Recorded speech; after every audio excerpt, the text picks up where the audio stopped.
If you're looking for love, forget about bars and clubs and all that stuff. No, the place to find love apparently is on the train or on the bus. So says American author Brian Robinson. He has dated over 500 women he met on various train journeys. Well, I think it's as an experiment.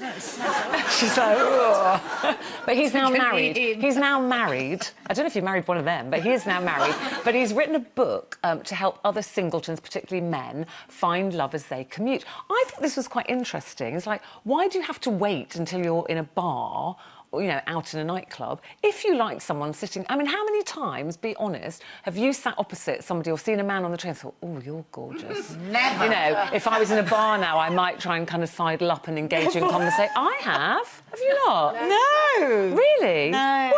Maybe in Paris. What's so different? But no, not in South London. Why are you going... But why are you going... on the bus or the tube? I'm just quite grumpy because I have to be... I just kind of read the paper and...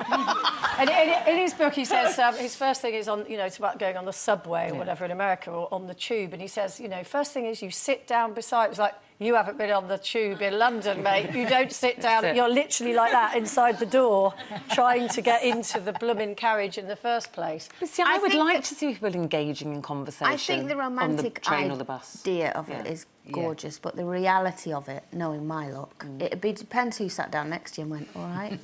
Yeah. You know, I'd want to look up and see George Clooney. Obviously. But you let that go. It's not going to happen. Let it go. It's over.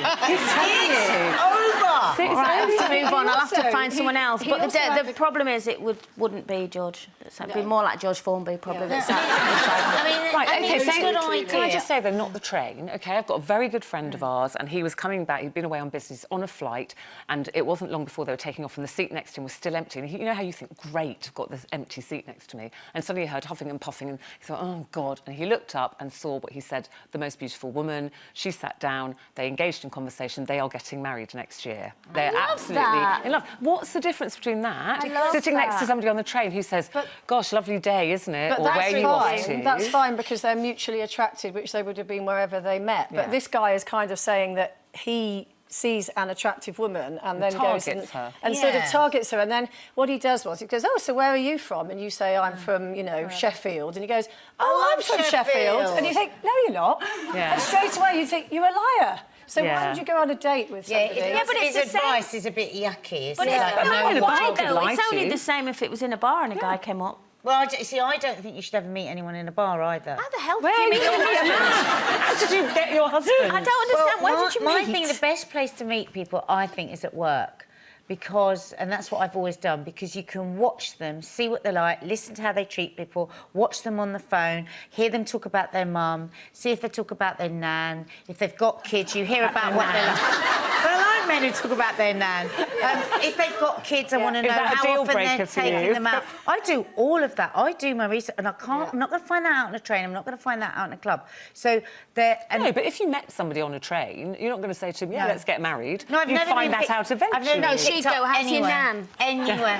Nobody came up to me ever in my life in a bar. Nobody ever come up and talk, because I just give off that thing. No. I mean, if you agree to go with a coffee with somebody that you've just met on a bus or a train, it's because there is a sexual attraction there in the first place. And it's a bit like, you know, young people today, not us, use Tinder.